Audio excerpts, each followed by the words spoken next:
Selamat pagi anak-anak, bagaimana kabar kalian hari ini? Bu Guru selalu mengharapkan kalian dalam keadaan sehat.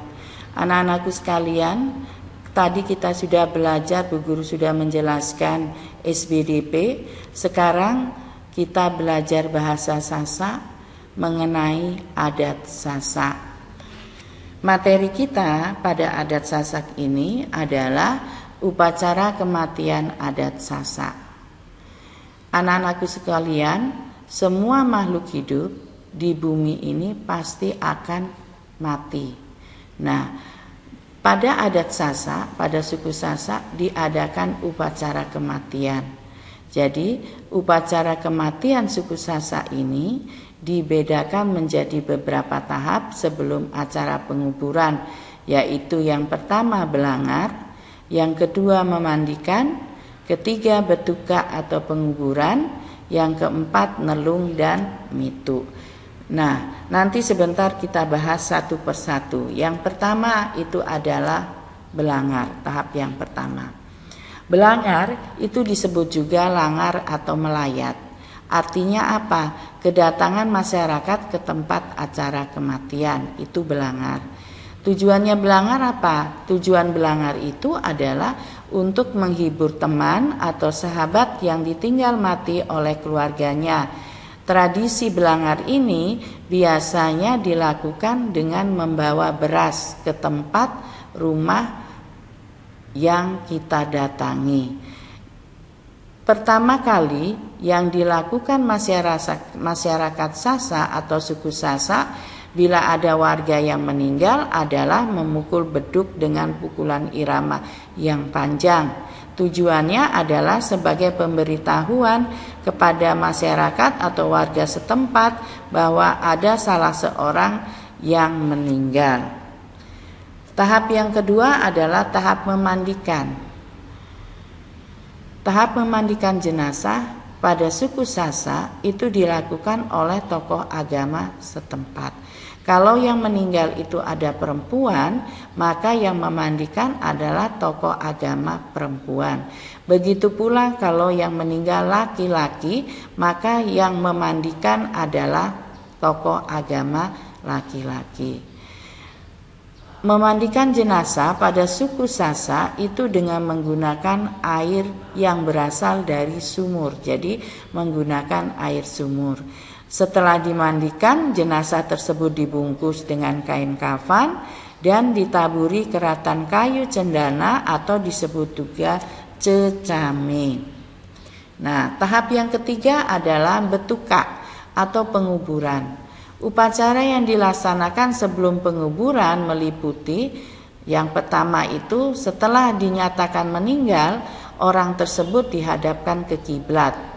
Nah, ruangan tempat orang yang meninggal ini biasanya dibakar kemenyan dan dipasangi langit-langit atau disebut dengan bebaok dengan menggunakan kain putih yang disebut dengan selempuri, dan kain tersebut baru boleh dibuka setelah hari ke-9. Setelah dibungkus, jenazah tersebut dibawa ke masjid.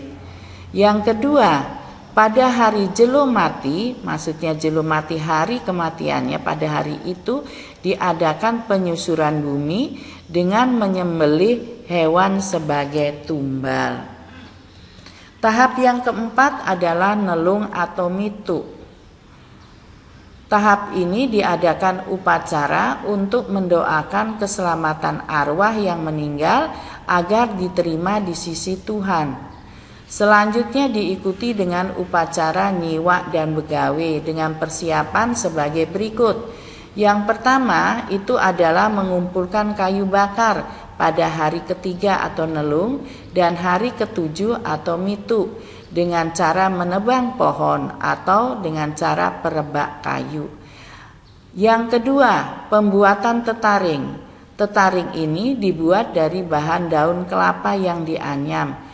Digunakan untuk sebagai tempat para tamu untuk duduk bersila. Yang ketiga, penyerahan bahan begawe. Penyerahan bahan begawe ini dari epen gawe atau yang punya gawe kepada inak gawe. Penyerahan ini dilakukan pada hari ke-7 atau mitu. Yang keempat itu dulang inggas dingari. Dulang inggas dingari ini disajikan tengah malam sebelum hari ke-9 dengan tujuan sebagai pemberitahuan bahwa besok hari ini diadakan upacara 9 hari. Yang kelima, dulang penamat. Dulang penamat ini adalah simbol hak milik dari orang yang meninggal semasa hidupnya, harus diserahkan secara sukarela kepada orang yang berhak mendapatkannya. Acara ini biasanya dipimpin oleh kiai. Yang keenam, dulang talet mesan atau penempatan batu nisan.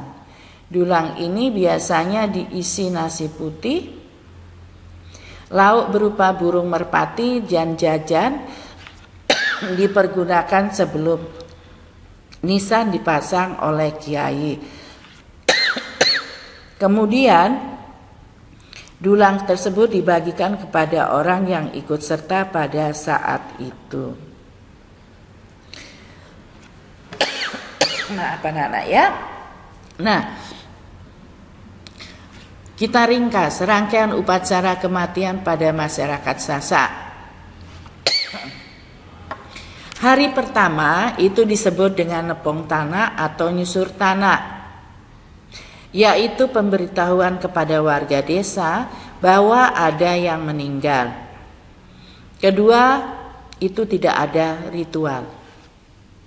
Hari ketiga itu disebut nelung. Nelung itu adalah penyiapan air wangi dimasukkan kepeng bolong untuk didoakan. Hari keempat itu adalah menyiram air wangi ke kuburan. Hari kelima melaksanakan bukang dai. Bukang dai ini artinya mulai membaca Al-Quran. Hari keenam melanjutkan membaca Al-Quran.